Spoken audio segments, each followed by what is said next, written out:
than a reality, end quote. In working with wives of pornography users, I have come to understand the truth in that statement.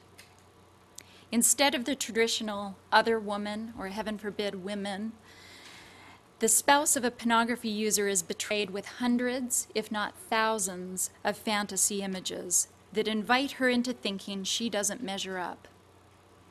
Even though his pornography use has far more to do with seeking a quick fix, mood-altering experience than it has anything to do with her sexuality or with her as a woman. The discovery of this problem in a marriage is uniquely devastating, evoking an intense range of emotions. In fact, research supports that this is just as painful, if not more so, than a traditional affair.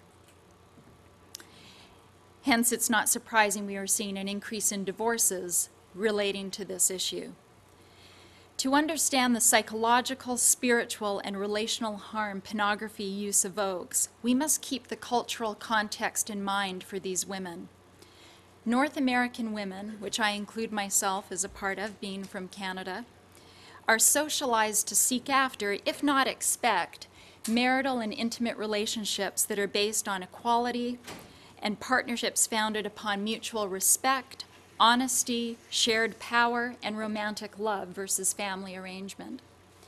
In stark contrast, pornography promotes and eroticizes power imbalances, discrimination, disrespect, abuse, voyeurism, objectification, and detachment, all of which represent the antitheses of marital ideals for Western women.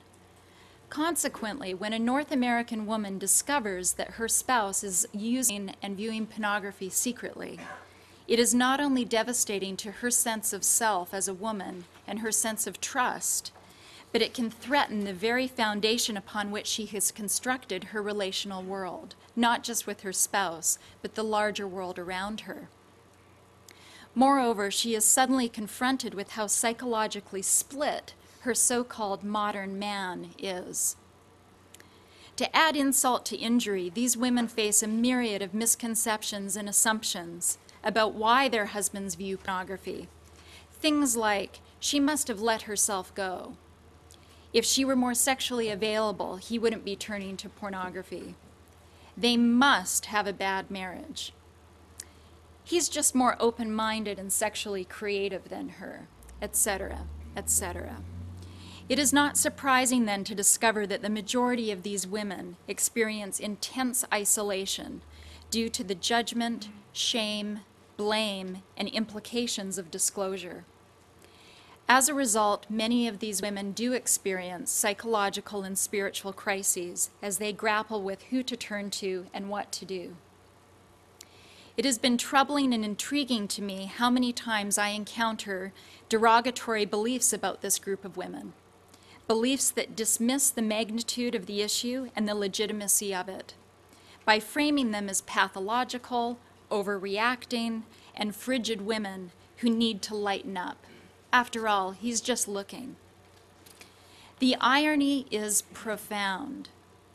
The wives who experience normal reactions, healthy reactions to betrayal and deceit on many fronts are pathologized, while the porn stars who are commonly drug addicted, sexually traumatized, and dealing with a range of psychiatric problems commonly, are simply performers who help men have a safe outlet for extramarital fantasy. Neither group of women win. When we examine the social science research pertaining to wives of pornography, the associated symptoms and risks are compelling. For example, we know that it is common for these spouses to report diminished intimacy and marital satisfaction. There is increased risk of separation and divorce. There's less sensitivity in their marriages. There's decreased sexual satisfaction and decreased sexual relations. And ironically, it's the women that tell me how angry they are that their sex life has been trampled on by the pornography. These are women that miss and are angry about that part of their life being destroyed and altered by his pornography use.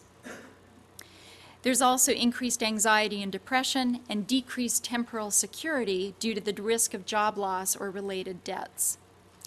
It is not uncommon for wives of pornography users to report being asked to reenact pornography scenes, consume pornography with their partner, or be pressured or coerced into sexual acts they find uncomfortable or demeaning.